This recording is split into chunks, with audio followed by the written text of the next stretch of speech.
Friends, America యొక్క ఆ ముఖాన్ని మనందరం చూస్తూనే ఉన్నాం. అయితే రీసెంట్గా భారతదేశంతో ట్రేడ్ డీల్ ఖరారైంది. మరియు ప్రపంచంలోనే అతిపెద్ద ఆర్థిక వ్యవస్థ కలిగిన అమెరికా భారతదేశ షరతులకు ఇప్పుడు లొంగిపోయింది. కానీ ఒక ఆసక్తికరమైన ప్రశ్న ఆలోచించండి. అమెరికా పాకిస్తాన్కు బిలియన్ల కొద్దీ డాలర్ల నిధులు ఇచ్చినప్పుడు దానిని ఆర్థిక సహాయం అని పిలుస్తారు.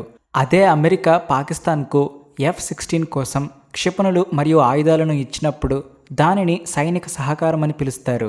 మరియు అమెరికా పాకిస్తాన్తో వ్యాపారం చేసినప్పుడు దానిని సాధారణ ట్రేడ్ డీల్గా పరిగణిస్తారు. కానీ భారతదేశం రష్యాతో ఏదైనా వాణిజ్య ఒప్పందం చేసుకున్న వెంటనే అదే విషయాన్ని యుక్రెయిన్ యుద్ధంతో ముడిపెడతారు. ఎందుకంటే కొన్ని శక్తులు భారతదేశం వారి ఇష్టానుసారం నిర్ణయాలు తీసుకోవాలని కోరుకుంటున్నాయి. కానీ బహుశా వారికి తెలియదేమో, వారి ముందు భారతదేశ విదేశాంగ మంత్రి ఎస్ జైశంకర్ గారు నిలబడి ఉన్నారని. ఈ విషయంలో జైశంకర్ గారి వైఖరి అత్యంత కఠినంగా కనిపించింది మరియు ఆయన తన మాటలతోనే అవతలి వారి దిశను మార్చేశారు. ఫ్రెండ్స్, ఒక పెద్ద డెవలప్మెంట్ బయటకు వస్తుంది కాబట్టి ఈ వీడియోలో పూర్తి వివరాలు అర్థం చేసుకుందాం. కానీ దానికోసం మీరు వీడియోను చివరి వరకు తప్పకుండా చూడండి. అసలు కథలోని అసలు చిక్కిక్కడే మొదలవుతుంది. ఎందుకంటే భారతదేశం యుక్రెయిన్ యుద్ధానికి ఎప్పుడూ మద్దతు ఇవ్వలేదు. భారత్ రష్యాకు ఆయుధాలు ఇవ్వలేదు, యుద్ధంలోనూ పాల్గొనలేదు. అయినప్పటికీ భారతదేశం తీసుకునే ప్రతి నిర్ణయాన్ని ఒక నెగిటివ్గా మార్చి రష్యాకు సహాయం చేస్తున్నట్లు చిత్రీకరిస్తున్నారు. నిజానికి ఇక్కడ యుద్ధం కంటే భారతదేశం యొక్క స్వతంత్ర విదేశాంగ విధానం వారికి ఇబ్బందిగా మారింది. ఎందుకంటే కొన్ని శక్తులు భారత్ తమ కనుసనల్లో మెదలాలని కోరుకుంటున్నాయి. అందుకే భారత్ రష్యా సంబంధాలను కావాలనే ఒక నైతిక చర్చగా మారుస్తున్నారు. తద్వారా ఒత్తిడి తెచ్చి భారత్ను కట్టడి చేయవచ్చు అని చాలా దేశాలు అనుకుంటున్నాయి. కానీ వారికి తెలియనిది ఏంటంటే భారతదేశం ఇకపై ఈ ఒత్తిళ్లకు తలవంచదు. అందుకే ఈ అంశంపై జైశంకర్ గారి వైఖరి చాలా కఠినంగా కనిపిస్తుంది. ఫ్రెండ్స్, ఇప్పుడు ఈ వివాదం యొక్క మూలాన్ని సరిగ్గా అర్థం చేసుకోవడం ముఖ్యం. ఎందుకంటే ఇది కేవలం భారత్ రష్యా వ్యాపారానికి మాత్రమే పరిమితం కాదు. దీనిని కావాలనే యుక్రెయిన్ యుద్ధంతో ముడిపెట్టి భారత్ను దోషిగా నిలబెట్టే ప్రయత్నం జరుగుతుంది. ఇదే క్రమంలో ఇటీవల ఒక బెదిరింపు ఎదురైంది. అది వాతావరణాన్ని మరింత వేడెక్కించింది మరియు ఇక్కడే జైశంకర్ గారు బహిరంగంగా సమాధానం ఇవ్వాల్సి వచ్చింది. నిజానికి ఇటలీ సెనేటర్ లూసియా యాంజెలీనా బహిరంగ వేదికపై భారతదేశంపై ప్రశ్నలు లేవనెత్తారు. రష్యాతో భారత్ FTA స్వేచ్ఛా వాణిజ్య ఒప్పందం మరియు రూబెల్ లావాదేవీల వంటి ఒప్పందాలు చేసుకోకూడదని ఆమె అన్నారు. ఇలా చేయడం యుక్రెయిన్ ప్రజలపై జరుగుతున్న అకృత్యాలకు వ్యతిరేకమని ఆమె వాదించారు. అంటే భారతదేశం యొక్క వాణిజ్య నిర్ణయం అకస్మాత్తుగా నైతిక నేరంగా మార్చబడింది.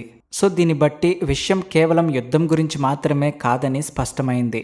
కానీ వాస్తవం ఏమిటి అంటే భారత్ మరియు రష్యా మధ్య ఇప్పటి వరకు FTA సంతకం కాలేదు. దీనికి ప్రధాన కారణం అమెరికా మరియు పాశ్చాత్య దేశాల ఒత్తిడి అని చెప్పుకోవచ్చు. కొన్నిసార్లు కాట్సా CAA-TSA చట్టం పేరుతో బెదిరింపులు, మరికొన్నిసార్లు టారిఫ్ పెంచుతామనే హెచ్చరికలు. ఫలితంగా భారతీయ ఉత్పత్తులు రష్యాకు చేరుకోలేదు. రష్యన్ మార్కెట్ భారత్లోకి స్వేచ్ఛగా రాలేకపోయింది. కానీ ఇప్పుడు పరిస్థితులు మారుతున్నాయి. భారత్ మరియు రష్యా 2030 నాటికి దాదాపు $100 బిలియన్ వ్యాపార లక్ష్యాన్ని పెట్టుకున్నాయి. దీనికోసం FTA మరియు రూబెల్ చెల్లింపు వ్యవస్థ చాలా ముఖ్యం. తద్వారా డాలర్పై ఆధారపడడం తగ్గుతుంది మరియు రెండు దేశాలకు ఆంక్షల నుండి ఉపశమనం లభిస్తుంది. ఈ ఒప్పందాలు జరిగితే భారత్కు పెద్ద ఎత్తున లాభం చేకూరుతుంది. భారతీయ మందులు, IT సేవలు, టీ, కాఫీ, ఆటో విడిభాగాలు మరియు గార్మెంట్స్ రష్యాలో సులభంగా అమ్ముడవుతాయి. అదేవిధంగా రష్యా భారత్కు తక్కువ ధరకే ముడి చమురు, LNG గ్యాస్, ఎరువులు, యంత్రాలు మరియు ఆయుధాలను అందిస్తుంది. ఇది ఒక సూటి మరియు స్పష్టమైన వాణిజ్య సమీకరణం. కానీ కొన్ని దేశాలకు ఇదే నచ్చడం లేదు. ముఖ్యంగా అమెరికా స్వయంగా బహిరంగంగా పాకిస్తాన్కు సహాయం చేస్తున్నప్పుడు అమెరికా పాకిస్తాన్కు బిలియన్ల కొద్ది డాలర్ల నిధులు ఇస్తుంది. F-16 కోసం క్షిపణులు మరియు ఆయుధాలను సరఫరా చేస్తుంది.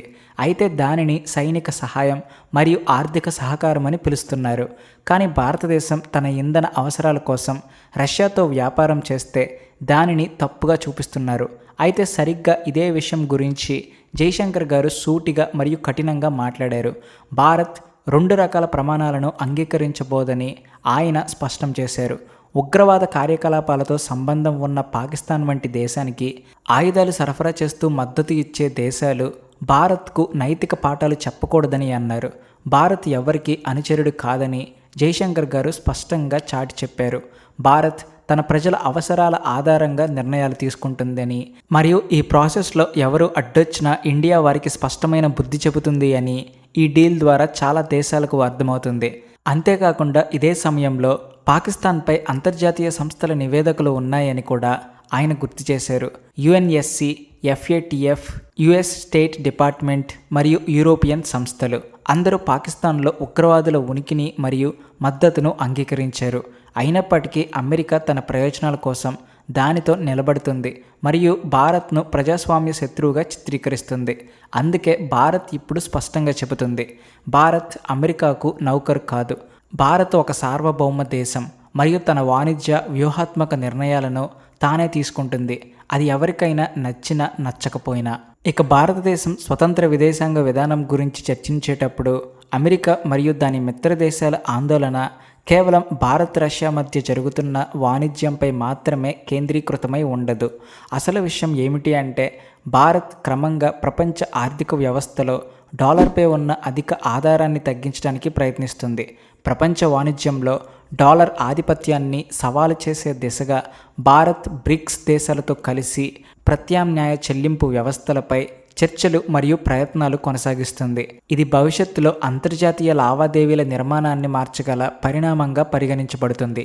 ఈ పరిణామం సహజంగానే పాశ్చాత్య దేశాలలో ఆందోళనకు దారితీస్తుంది.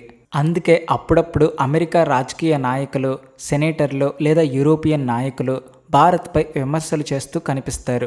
వారు భారత్ ప్రజాస్వామ్య విలువల నుండి దూరమవుతుందని లేదా తప్పు దేశాలతో సన్నిహిత సంబంధాలు పెంచుకుంటుందని వ్యాఖ్యానిస్తుంటారు. అయితే ఈ వ్యాఖ్యల వెనుక అసలు ఉద్దేశం భారత్పై ప్రత్యక్షంగా కాకపోయినా పరోక్షంగా ఒత్తిడి తెచ్చే వ్యూహం భాగమని అనేక విశ్లేషకులు భావిస్తున్నారు. అయితే ఇదే అంశంపై విదేశాంగ మంత్రి జైశంకర్ గారు చేసిన వ్యాఖ్యలు భారత విదేశాంగ దృక్పథాన్ని స్పష్టంగా చూపిస్తాయి. ఆయన మాటల్లో ప్రధానంగా కనిపించేది అంతర్జాతీయ రాజకీయాల్లో అమలవుతున్న ద్వంద్వ ప్రమాణాలపై అసంతృప్తి. జైశంకర్ గారు ఒక సందర్భంలో ఇలా ప్రశ్నించారు, ఒకవైపు రష్యా యుక్రెయిన్పై దాడి చేస్తుందని చెప్పి ప్రపంచం తీవ్రంగా స్పందిస్తుంది. అయితే మరోవైపు పాకిస్తాన్లో బలోచ్, సింధ్, గిల్గిత్, బాల్టిస్తాన్ ప్రాంతాల్లో అలాగే ఆఫ్ఘాన్ ప్రజల పట్ల జరుగుతున్న చర్యలపై అంతే తీవ్రతతో ఎందుకు స్పందించరు? నిబంధనలు, నైతిక ప్రమాణాలు కేవలం కొన్ని దేశాలకే వర్తిస్తాయా అనే సందేహాన్ని ఆయన లేవనెత్తారు. భారత్ తన ఇంధన భద్రత కోసం రష్యాతో ఒప్పందాలు చేసుకుంటే దానిని తప్పుగా చిత్రీకరించడం కూడా ఇదే ద్వంద్వ వైఖరికి ఉదాహరణగా ఆయన సూచించారు. భారతదేశం ఒక స్వతంత్ర దేశమని, ఎవరి ఆదేశాల ప్రకారం కాకుండా తన జాతీయ ప్రయోజనాల ప్రకారం నిర్ణయాలు తీసుకుంటుందని ఆయన స్పష్టం చేశారు. భారత్ పాకిస్తాన్ల ఏ శక్తికి పావుగా ఉండదని, వాణిజ్య ఒప్పందాలు కావచ్చు లేదా అంతర్జాతీయ చెల్లింపు వ్యవస్థలు కావచ్చు, వాటిల్లో బాహ్య జోక్యాన్ని అంగీకరించబోదని ఆయన దృఢంగా చెప్పారు. అయితే అంతర్జాతీయ రాజకీయ వాస్తవాలు ఎప్పుడు సూటిగా ఉండవు. ప్రపంచ శక్తి సమీకరణంలో కొన్నిసార్లు పెద్ద దేశాలతో సమన్వయం అవసరమవుతుంది. ఉదాహరణకు అమెరికాతో జరిగిన వాణిజ్య చర్చల్లో భారత్ తన ప్రయోజనాలను కాపాడుకునే విధంగా ఒప్పందాలు చేసుకోవడం ఒక దౌత్య సమతుల్యతకు ఉదాహరణగా చెప్పవచ్చు. అదే సమయంలో అమెరికా మరియు పాశ్చాత్య దేశాల నుంచి వచ్చే ఒత్తిడుల కారణంగా భారత్ రష్యా నుంచి క్రూడ్ ఆయిల్ దిగుమతులపై జాగ్రత్తగా వ్యవహరించాల్సి వస్తుందనే వార్తలు కూడా వినిపిస్తున్నాయి. ఇది మొత్తం చూస్తే భారత్ ఒక సున్నితమైన సమతుల్యతను పాటిస్తుంది.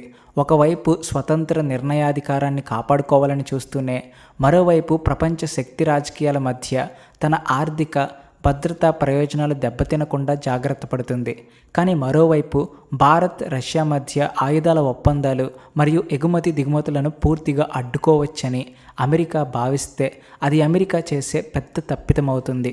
ఎందుకంటే ప్రస్తుతం భారత్ రష్యా ద్వైపాక్షిక వాణిజ్యం $68 బిలియన్ దాటింది మరియు 2030 నాటికి ఇది $100 బిలియన్ చేరుకోబోతుంది. దీనిలో అమెరికా అడ్డుకట్ట వేయలేదు. సో ఫ్రెండ్స్, ఈ వీడియోపై మీ అభిప్రాయాన్ని కింద కామెంట్ సెక్షన్లో తెలియచేయండి. జయశంకర్ గారు ఇటలీ సెనేటర్కు గట్టి సమాధానం ఇచ్చి సరైన పని చేశారా లేదా, ఈ విషయం గురించి కూడా తప్పకుండా కామెంట్ చేయండి. అలానే ఈ వీడియోను లైక్ చేసి మీ మిత్రులకు షేర్ చేయండి. ఇలాంటి మరిన్ని వీడియోల కోసం మా ఛానల్ సబ్స్క్రైబ్ చేసి బెల్ ఐకాన్ని ప్రెస్ చేయడం మర్చిపోవద్దు. జై శ్రీరామ్.